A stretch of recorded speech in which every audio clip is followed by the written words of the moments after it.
پیارے بچوں، آج ہم بات کریں گے واقعہ کربلا کے بارے میں۔ واقعہ کربلا تاریخ کا دردناک واقعہ ہے۔ یہ اقتدار کی جنگ نہیں بلکہ اقدار کی جنگ تھی۔ دو شخصیتوں کی لڑائی نہیں، دو نظریات کا ٹکراؤ تھا۔ یہ حق اور باطل کا معرکہ تھا۔ پیارے بچوں، آج اس ویڈیو میں ہم یہی ڈسکس کریں گے کہ اہل بیت اور اصحاب پر اتنا ظلم کیوں کیا گیا، کربلا کے میدان میں اتنی بے دردی سے انہیں شہید کیوں کیا گیا، واقعہ کربلا کا پس منظر اور اس کی وجوہات کیا تھی، یہ جاننے کے لیے اس ویڈیو کو آخر تک دیکھیں۔ پیارے بچوں، یہ معاملہ سٹارٹ ہوتا ہے 28 رجب 60 ہجری میں، جب یزید حاکم وقت بنا جو کہ شام میں رہتا تھا، مطلب اس کی حکومت آ گئی۔ حکومت کا مطلب تو پتہ ہے نا آپ کو، یعنی اتھارٹی آ جانا، ہاتھ میں آپ کے پاور کا ہونا۔ جیسے اب ہمارے حکومت ہوتی ہے، سیم ایسے ہی تب حکومت جو تھی وہ یزید کے پاس چلے گئی۔ تو جیسے ہی وہ حاکم وقت بنا، اس نے مدینہ کے حاکم کو پیغام بھیجا کہ حسین سے کہو میری بیعت کرے۔ یزید ایک ظالم حکمران تھا۔ ظالم کا تو آپ کو پتہ ہے نا کیا ہوتا ہے، جو بہت زیادہ ظلم کرنے والا ہو، جس کے دل میں رحم نہ ہو۔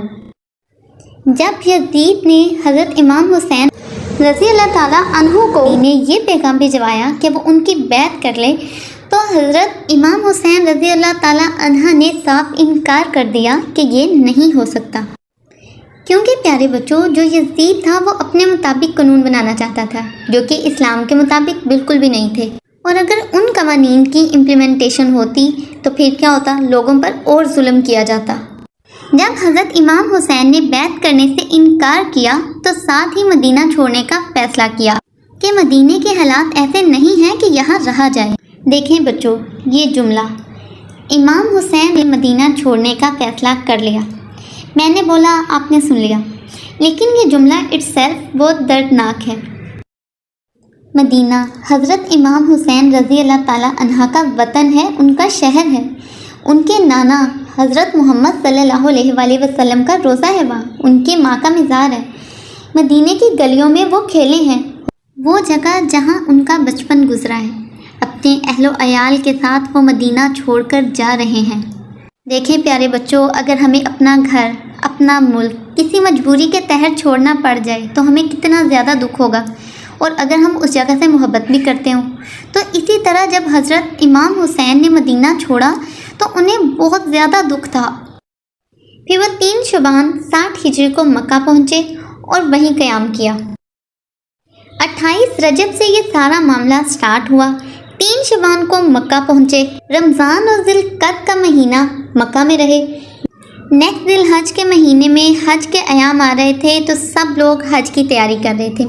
حضرت امام حسین رضی اللہ تعالیٰ بھی حج کی تیاری کر رہے تھے کہ ایک دم یہ ہوا کہ حج کی تکمیل میں ابھی 2 دن باقی تھے کہ حسین رضی اللہ تعالیٰ عنہ نے حج کو عمرے میں بدل کر مکے سے بھی روانگی اختیار کر لی، کیونکہ آپ جانتے تھے کہ بیعت سے انکار کرنے کی وجہ سے آپ پر حملہ کیا جائے گا، اور آپ نہیں چاہتے تھے کہ مکہ میں کوئی خون خرابہ ہو۔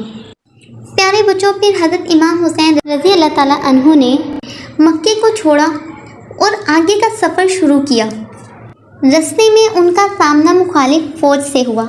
یہ پہلا سامنا تھا، یعنی پہلا انکاؤنٹر تھا مخالف فوج کے ساتھ حضرت امام حسین رضی اللہ تعالیٰ عنہ کا۔ کچھ روایات میں فوج کی یہ تعداد 30,000 بتائی جاتی ہے۔ پیارے بچوں، یہ فوج یزید کے کہنے پر حضرت امام حسین کا رستہ روکنے آئی تھی کہ انہیں کوفے نہیں جانے دینا۔ اس فوج کا لیڈر یزید کی فوج کا اہم کمانڈر تھا، جس کا نام حر بن یزید ریا تھا۔ حر کی فوج جب حضرت امام حسین رضی اللہ تعالیٰ عنہ کے قافلے تک پہنچی تو تھکن اور پیاس کی شدت کی وجہ سے نڈھال تھی، کیونکہ وہاں پہ گرمی کی شدت بہت زیادہ تھی اور علاقہ صحرا پہ زیادہ مشتمل ہے۔ جب حضرت امام حسین رضی اللہ تعالیٰ عنہ نے اس فوج کی یہ حالت دیکھی تو اپنے لوگوں کو حکم دیا کہ ان لوگوں کو پانی سے سیراب کیا جائے۔ پھر انہیں اچھے سے پانی پلایا گیا۔ دیکھیں، حضرت امام حسین رضی اللہ تعالیٰ عنہ نے ان لوگوں کو پانی پلایا جو کہ آپ سے جنگ کرنے آئے تھے، آپ کا رستہ روکنے آئے ہوئے تھے۔ آپ کو پتا تھا کہ جب یہ فریش ہو جائیں گے تو آپ ہی پر حملہ کریں گے، پھر بھی انہیں کیا حکم دیا کہ انہیں پانی پلایا جائے۔ اللہ اکبر۔ جب حضرت امام حسین رضی اللہ تعالیٰ عنہ نے اپنے قافلے کے ساتھ آگے بڑھنے لگے تو حور نے آگے بڑھ کر آپ کے گھوڑے کی لگام پکڑ لی اور آپ کو آگے جانے سے روک دیا اور کہا کہ آپ یہاں سے آگے نہیں جا سکتے۔ پھر حضرت امام حسین رضی اللہ تعالیٰ عنہ نے حور کو ایک ایسا جملہ بولا جو کہ عرب میں جب انسان غضبناک مطلب غصے میں ہوتا تھا نا پھر بولتا تھا۔ آپ نے فرمایا، حور تیرے غم میں تیری ماں روئے۔ پیارے بچوں، آپ کو پتہ ہے یہ جو حور تھا یہ تھا تو یزید کی فوج کا کمانڈر، لیکن اس کے دل میں سافٹ کارنر تھا حضرت امام حسین رضی اللہ تعالیٰ عنہ کے بارے میں۔ حور نے کہا، امام حسین آپ نے یہ جملہ کہہ تو دیا ہے، آپ کے علاوہ کوئی بھی اور یہ جملہ کہتا تو میں اسے یہی جملہ واپس لوٹا دیتا، پر میں کیا کروں، آپ کی ماں کا نام فاطمہ الزہرا ہے، میں ان کا نام ایسے نہیں لے سکتا، مطلب ان کے دل میں احترام تھا نا۔ پیارے بچوں، پھر 2 محرم الحرام 61 ہجری کو حضرت امام حسین رضی اللہ تعالیٰ عنہ کا قافلہ ایک مقام پر آ کر رکا، جہاں انہیں مزید دریافت کیے جانے پر بتایا گیا کہ اس جگہ کو کربلا کہتے ہیں۔ حضرت امام حسین رضی اللہ تعالیٰ عنہ نے اسی جگہ پر پڑاؤ ڈالنے کا حکم دیا اور قبیلہ بنی اسد سے 61,000 درہم میں اس زمین کو خرید لیا۔ 3 محرم الحرام کو یزیدی لشکر عمر بن سعد بن ابی وقاص 6,000 کا لشکر لے کر کربلا پہنچا۔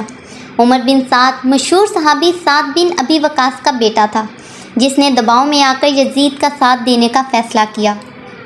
روایت کے مطابق حضرت امام حسین رضی اللہ تعالیٰ عنہ سے جنگ کرنے کے لیے جو پرچم سب سے پہلے بلند ہوا تھا وہ عمر بن سعد کا ہی تھا۔ اس نے حضرت امام حسین کے خیموں کے سامنے پڑاؤ ڈال دیا۔ پیارے بچوں، 3 سے 6 محرم تک یزید کے چھوٹے بڑے فوج کے لشکر کربلا کے میدان میں جمع ہوتے رہے۔ 7 محرم الحرام کو حضرت امام حسین رضی اللہ تعالیٰ عنہ کے قافلے پر پانی بند کر دیا گیا۔ عمر بن سعد کے حکم پر 4,000 کا لشکر نہر فرات پر اس لیے مقرر کیا گیا تاکہ امام حسین رضی اللہ تعالیٰ عنہ کے قافلے تک پانی پہنچنے سے روکا جائے، جس کے بعد ان کے لیے پانی کی بندش کر دی گئی۔ پیارے بچوں، امام حسین کے خیموں میں ذخیرہ پانی 6 محرم کی رات ریگستان کی شدید گرمی کی وجہ سے ختم ہو چکا تھا۔ پورا 7واں دن اور اگلی رات بچوں نے پانی کے لیے رو رو کر گزاری۔ پیارے بچوں، آپ کو پتہ ہے نا، جب ہم گرمیوں میں روزے رکھتے ہیں تو ہمارا جو میکسیمم روزہ ہوتا ہے وہ 15 سے 16 گھنٹے کا ہوتا ہے، تو ہمارا بھوک پیاس کی وجہ سے برا حال ہو رہا ہوتا ہے۔ حضرت امام حسین رضی اللہ تعالیٰ عنہ کے قافلے پر 72 گھنٹے کے لیے پانی کو روک کر رکھا گیا۔ آپ خود سوچیں وہ کیا منظر ہوگا۔ 8 محرم الحرام کو عمر بن سعد نے حضرت امام حسین رضی اللہ تعالیٰ عنہ کو پیغام بھجوایا کہ یا وہ یزید کی بیعت کریں یا پھر جنگ کے لیے تیار ہو جائیں۔ پیارے بچوں، آپ کو پتہ ہے حضرت امام حسین رضی اللہ تعالیٰ عنہ نے کیا جواب دیا؟ آپ نے جواب دیا، میں یزید کے ساتھ بیعت کرنے کی بجائے اپنی جان قربان کرنا چاہوں گا۔ ایسا شخص جو ظالم و جابر ہو اور اللہ تعالیٰ کے احکامات کی کھلم کھلا نافرمانی کرتا ہو اور اپنے دربار میں حضرت محمد صلی اللہ علیہ وآلہ وسلم کا مذاق اڑاتا ہو، میں ایسے کسی منافق شخص کے سامنے سر تسلیم خم نہیں کروں گا۔ پیارے بچوں، پھر 9 محرم الحرام کو اطلاع ملی کہ دشمن حملے کے لیے تیار کھڑا ہے۔ ابھی ہم بات کر رہے ہیں 9 محرم کی، لیکن امام حسین کے قافلے پر پانی 7 محرم سے بند ہے۔ عرب کا صحرا ہے، ریت ہے، گرمی ہے، شدید دھوپ ہے۔ 7 محرم سے یہ بچے کوزے ہاتھ میں لیے اس امید پر ہیں کہ شاید کوئی پانی پلا دے۔ بچوں کے بلکنے کی آوازیں ان کے کانوں میں گونج رہی ہیں کہ پیاس ہمیں مارے جا رہی ہے۔ پیارے بچوں، اب واپس آتے ہیں 9 محرم الحرام پر۔ تپتے ریگستان میں جہاں بڑے صبر سے کام لے رہے ہیں، وہیں بچے پیاس سے نڈھال ہیں۔ حضرت امام حسین کی ساجزادی 4 سالہ سیدہ سکینہ حضرت غازی عباس کے پاس آتی ہیں اور پانی مانگتی ہیں۔ جب ان سے سیدہ سکینہ کی یہ حالت دیکھی نہ گئی تو حضرت امام حسین سے اجازت طلب کر کے دریائے فرات کی طرف پانی لینے کے لیے روانہ ہو گئے۔ بچوں، دریائے فرات پر پہنچ کر ان نے اپنا مشکیزہ بھرا اور اپنا گھوڑا خیموں کی طرف لے جانے لگے کہ یزیدی فوج کے کئی سپاہیوں نے ایک ساتھ ان پر حملہ کر دیا اور آپ کے دونوں ہاتھوں کو قلم کر دیا، مطلب کاٹ دیا۔ پھر بھی آپ نے مشکیزے کو اپنے دانتوں سے پکڑ کر خیمے تک پہنچانے کی کوشش کی، مگر ظالموں نے مشکیزے پر تیر مار کر پانی ضائع کر دیا۔ اس کے بعد آپ پر تیروں کی برسات کی گئی، جس سے آپ شدید زخمی ہو گئے اور اپنے گھوڑے سے گر گئے۔ اتنے میں ایک تیر انداز نے ایک گرز آپ کے سر پر مارا، جس کے باعث آپ شہید ہو گئے۔ پیارے بچوں، حضرت امام حسین رضی اللہ تعالیٰ عنہ کو حضرت عباس سے شدید محبت تھی۔ پیارے بچوں، 9 محرم الحرام کی رات حضرت امام حسین نے اپنے رفقا سے خطاب کرتے ہوئے فرمایا، میں کسی کو اپنے ساتھیوں سے زیادہ وفادار اور بہتر نہیں سمجھتا۔ اللہ تعالیٰ تم سب کو جزائے خیر عطا کرے۔ یزیدی فوج مجھے قتل کرنا چاہتے ہیں۔ آپ لوگوں میں سے اگر کوئی رات کی تاریکی میں جانا چاہتا ہے تو چلا جائے۔ اس کے بعد آپ نے روشنی ختم کر دی تاکہ اگر کوئی جانا چاہے تو وہ چلا جائے۔ پیارے بچوں، حضرت امام حسین کے ساتھیوں نے پتہ کیا جواب دیا؟ حضرت امام حسین کے صحابہ کرام اپنے جذبات کا اظہار کرتے ہوئے فرمانے لگے، اے نواسۂ رسول صلی اللہ علیہ وآلہ وسلم، ہم آپ پر اپنی جانیں قربان کر دیں۔ ہم اپنی آخری سانس تک آپ کا دفاع کریں گے۔ جب ہم شہید ہو جائیں تو سمجھیں گے ہم نے اپنا فرض ادا کر دیا۔ اس کے بعد 10 محرم الحرام کا سورج طلوع ہوتا ہے۔ پیارے بچوں، یزیدی فوج کا اہم کمانڈر اپنے بھائی اور بیٹے سمیت ظالم یزیدی فوج چھوڑ کر امام حسین کے لشکر میں شامل ہو گیا، کیونکہ وہ جانتا تھا کہ کون حق کے راستے پر ہے، یعنی کون سیدھے راستے پر ہے۔ پیارے بچوں، آپ کو پتہ ہے حسینی قافلے میں 32 ایسے لوگ تھے جن کے پاس گھوڑے تھے اور 40 پیدل لوگ تھے۔ جب انہوں نے پہلا حملہ کیا تو 32 نے 3000 کا مقابلہ کیا، تو ابن زیاد نے کہا پہلے ان کے گھوڑوں کو مارو، تو 500 تیر انداز نے اکٹھے ان پر تیر برسائے۔ سب گھوڑے گر کر ختم ہو گئے، پھر سارے ہی پیدل جنگ لڑنے لگے۔ پیارے بچوں، یہاں میں آپ کو حضرت زہیر کی شہادت بتاتی ہوں۔ جب نماز ظہر کا وقت قریب آیا، آپ نے اشارہ کیا کہ زہیر شمر سے کہو نماز پڑھنے دیں۔ پیارے بچوں، اگر 1429 سالوں میں نماز کی معافی ہوتی تو اہل کربلا کو ہوتی، لیکن حسین نے سجدے میں سر رکھ کر بتلایا، سر کٹ سکتے ہیں لیکن نماز نہیں چھوڑی جا سکتی۔ تو انہوں نے آگے بڑھ کر کہا، شمر نماز پڑھنے دو، جس کو اس نے ماننے سے انکار کر دیا۔ حضرت زہیر واپس آ کر کہنے لگے، وہ نماز کی اجازت نہیں دے رہے۔ تو آپ نے فرمایا، نماز تو نہیں چھوٹے گی، یہ 7 براعظم والوں کو پیغام ہے، زیر خنجر بھی یہ پیغام سنایا ہم نے کہ نماز نہیں چھوٹ سکتی۔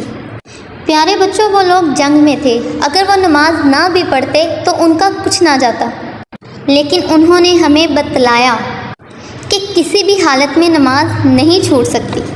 دیکھیں پیارے بچوں، نماز کی کس قدر اہمیت ہے، اور اب ہمیں اپنی نمازوں کو ضرور دیکھنا چاہیے کہ کیا ہم اس بات پر اہمیت دیتے ہیں کہ ہماری نماز قضا نہ ہو۔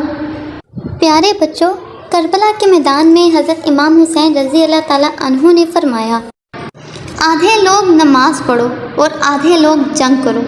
آدھوں نے نماز پڑھی ہے اور آدھوں نے جنگ کی۔ کافی لوگ پہلے ہی شہید ہو چکے تھے، پھر جنہوں نے نماز پڑھی تھی انہوں نے جنگ کی، باقیوں نے نماز ادا کی۔ پیارے بچوں، عصر کی نماز تک سب جانبدار شہید ہو چکے تھے، اب بس اہل بیت کے لوگ رہ گئے تھے۔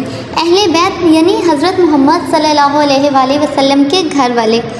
سب سے پہلے آپ کے بیٹے علی اکبر نے تلوار اٹھائی اور کہا، ابا جان، آپ سے پہلے مرنا چاہتا ہوں کیونکہ آپ کو مرتا ہوا نہیں دیکھ سکتا، مجھے اجازت دیں۔ حضرت امام حسین رضی اللہ تعالیٰ عنہ نے فرمایا، بڑھو اللہ کے نام پر۔ آپ کو پتہ ہے حضرت علی اکبر اتنے بہادر تھے کہ وہ جہاں پہ جاتے دشمن ان سے آگے آگے بھاگ رہے ہوتے، لیکن ایک کا 3000 لوگوں سے کیسے مقابلہ ہو سکتا ہے؟ آخرکار انہیں شہید کر دیا گیا۔ پھر حسن کے بیٹے قاسم آگے بڑھے اور لڑتے لڑتے شہید ہو گئے۔ آپ کو پتہ ہے حضرت حسن کون تھے؟ جو حضرت حسین کے بھائی تھے، مطلب یہ دونوں کون تھے؟ حضرت محمد صلی اللہ علیہ وآلہ وسلم کے نواسے تھے۔ اس حسینی قافلے میں اہل بیت کے 17 لوگ شہید ہوئے، جس میں سے قاسم بن حسن سب سے زیادہ خوبصورت تھے۔ جب یزیدی فوج نے ان پر تلوار سے وار کیا تو ان کا ہاتھ کٹ گیا، تو تڑپ کر بولے، ہائے چچا، حسین زخموں سے چور ہو چکے تھے۔ آپ مجمع کو چیرتے ہوئے آگے بڑھے تو دیکھا وہ زمین پر ایڑیاں رگڑ رہے تھے، ان کا پورا جسم خون میں لت پت تھا۔ حضرت حسین نے اٹھا کر سینے سے لگا لیا، ان کی آخری ہچکیاں ان کے سینے پر ختم ہوئی اور فرمایا، بھتیجے، آج تیرا چچا بہت بے بس ہے، بہت بے بس ہے۔ پیارے بچوں، کربلا کے میدان میں عبداللہ بن حسن، ابو بکر بن حسن، قاسم بن حسن، علی بن حسین کے لاشیں پڑے ہوئے ہیں، اور حضرت علی کے بھائی، حضرت حسین کے بھائی اور اہل بیت کے اور لوگوں کے لاشیں کربلا کے میدان میں خون میں ڈوبے ہوئے ہیں۔ آخر میں ایک 2 سال کا بچہ، حضرت علی اصغر، آپ کے وہم و گمان میں بھی نہیں تھا کہ ایک چھوٹے سے بچے پر اتنا ظلم ڈھایا جائے گا۔ جب آپ اکیلے رہ گئے تو آپ نے اپنے 2 سال کے بیٹے کو ملاقات کے لیے بلایا، اس کو چوم کر ہاتھوں میں اٹھایا، لیکن ابھی کچھ امتحان باقی تھے۔ شامی لشکر سے بنو اسد کا ایک شخص، سنان بنو ابن موکر، اس نے تیر چلایا جو اس بچے کی حلق میں آ کر لگا۔ آپ نے اس کا خون ہاتھ میں لیا اور آسمان کی طرف بلند کر کے کہا، اے اللہ، تو اس میں راضی تو میں بھی راضی۔ پیارے بچوں، آپ اہل بیت کا صبر دیکھ رہے ہیں نا، اور یہ پیغام ان نے تمام انسانیت کو دیا کہ اللہ کو پانے کے لیے ہر سودا قبول ہے۔ اب آخر پہ شہادت ہے حضرت امام حسین کی۔ پیارے بچوں، حضرت امام حسین زخموں سے چور ہیں۔ یزیدی لشکر کے لیے ان کو شہید کرنا کون سا مشکل کام تھا۔ یزیدی فوج کا کمانڈر شمر آیا اور کہنے لگا، بدبختوں، کیوں قتل نہیں کرتے؟ تو پھر سنان بن انس نے سینے پر تیر مارا، جس سے آپ گرے۔ شمر نے کہا، سر اتار دو۔ کھولا بن یزید آگے بڑھے، پھر ڈر کر پیچھے ہو گئے۔ سنان بن انس نے اس کو گالی نکالی، اور اس امت کا بدبخت ترین انسان جس نے میرے نبی صلی اللہ علیہ وآلہ وسلم کے نواسے کی وہ گردن کاٹی جس پر آپ نے بوسے لیے تھے، گردن کاٹ کر سر نیزے پر چڑھا دیا اور پھر ان کے خیموں کی طرف بڑھے۔ یزیدی فوج نے خیموں کو آگ لگا دی، عورتوں کی بے حرمتی کی گئی، سب کو قیدی بنا کر یزید کے دربار میں پیش کیا گیا۔ امام حسین کے بیٹے زین العابدین، جو کہ بیمار تھے اور جنگ میں شامل نہیں ہو سکے، اس پر شمر کی تلوار رک گئی، کیونکہ اہل رسول کی نسل چلنی تھی۔ شمر نے اس کو یہ کہہ کر چھوڑ دیا کہ وہ بیمار ہے۔ ابن سعد نے کہا، 10 گھڑ سوار لاؤ، اور حسین کے جسم پر گھوڑے دوڑا دیے۔ جب قافلے کو گھسیٹ کر باہر لایا گیا تو حضرت زینب نے دیکھا 72 سر نیزے پر لٹکائے گئے ہیں، جن میں سے سب سے معصوم سر علی اکبر کا تھا، وہ بھی نیزے پر چڑھا ہوا تھا۔ حضرت زینب یہ دیکھ کر رونے لگی اور وہاں کچھ ایسے الفاظ کہے، ایسے دکھ بھرے الفاظ کہے کہ وہاں کھڑے یزیدی فوج کے لشکر کی آنکھوں میں بھی آنسو آ گئے۔ جب کٹا ہوا سر ابن زیاد کے سامنے حضرت حسین کا پیش کیا گیا اس نے ان کے منہ پر چھڑی ماری اور کہا میں نے ایسا حسن کبھی نہیں دیکھا جو مرد کے بھی چہرہ مسکراتا اور روشن ہو۔ حضرت انس بلبلا کر کھڑے ہوئے اور کہا ظالم، یہ چھڑی یہاں سے ہٹا لے، میں نے ان ہونٹوں پر آپ صلی اللہ علیہ وآلہ وسلم کے ہونٹوں کو لگتے دیکھا ہے۔ جب یہی طرز یزید کی محفل میں پیش کیا گیا تو اس نے بھی ان کے ہونٹوں پر چھڑی ماری۔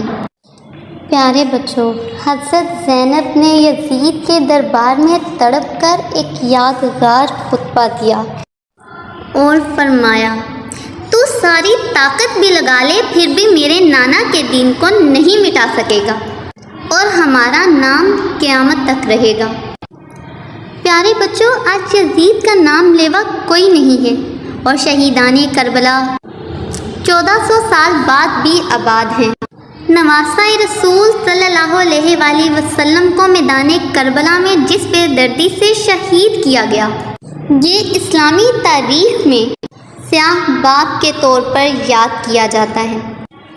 اہل بیت اور مسلمانوں پر کیے جانے والے ظلم کو کبھی بھی بھلایا نہیں جا سکتا، اور واقعہ کربلا ہمیں یہ سبق دیتا ہے کہ حق اور باطل میں ہمیشہ فتح حق کی ہوگی۔